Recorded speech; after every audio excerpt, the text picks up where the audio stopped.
Hi, ഇന്നത്തെ recipe പച്ചമാങ്ങ വെച്ചിട്ട് ചോറിൻ്റെ കൂടെയൊക്കെ കഴിക്കാൻ പറ്റുന്ന നല്ലൊരു കറിയാണ് അങ്കമാലി മാങ്ങക്കറി.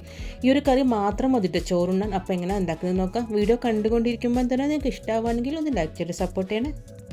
അപ്പോൾ ഇതാ ഞാനൊരു പച്ചമാങ്ങ എടുത്തിട്ടുണ്ട്. ഇത് തൊലിയെല്ലാം കളഞ്ഞിട്ട് ഈ ഒരു വലുപ്പത്തിൽ കട്ട് ചെയ്തെടുത്തിട്ടുണ്ട്. ഇതിലേക്ക് ഒരു 1/4 ടീസ്പൂൺ മഞ്ഞൾപ്പൊടി ഇട്ട് കൊടുത്തിട്ടുണ്ട്. കുറച്ചൊരു ഉപ്പിട്ട് കൊടുത്തിട്ടുണ്ട്. 1 ടീസ്പൂൺ വിനീഗറാണ് ഒഴിച്ച് കൊടുത്തത്. നന്നായിട്ട് എല്ലാം കൂടി മിക്സ് ആക്കിയിട്ട് ഒരു 10 മിനിറ്റ് റെസ്റ്റ് ചെയ്യാൻ വേണ്ടി വെച്ച് കൊടുക്കണം.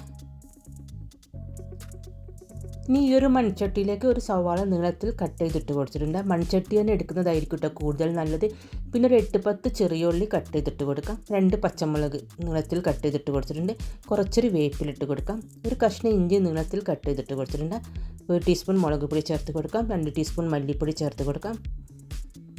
ഇതിലേക്ക് ആവശ്യത്തിനുള്ള ഉപ്പിട്ട് കൊടുക്കട്ടോ.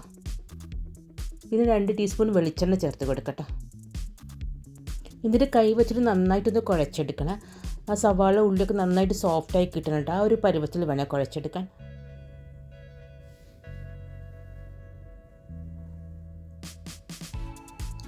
ഇതിലേക്ക് തേങ്ങയുടെ 2 പാൽ 1 കപ്പ് ഒഴിച്ച് കൊടുക്കുന്നുണ്ട്.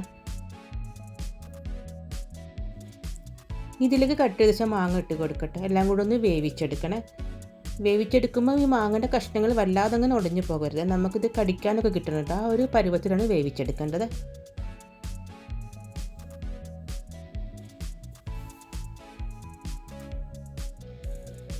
അപ്പോൾ ഇതാ മാങ്ങെല്ലാം വെന്തിട്ട് ചാറലൊന്ന് കുറുകി വന്നിട്ടുണ്ട്.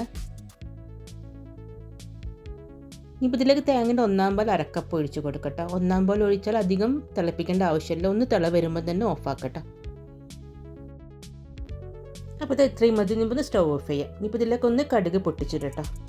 വെളിച്ചെണ്ണ ഒഴിച്ച് കൊടുക്കാം. കുറച്ചൊരു കടുക് ഇട്ട് കൊടുക്കുന്നുണ്ട്. ഇതിലേക്ക് 1 ടേബിൾ സ്പൂൺ ചെറിയ ഉള്ളി ചെറുതായിട്ട് അരിഞ്ഞിട്ട് കൊടുക്കുന്നുണ്ട്.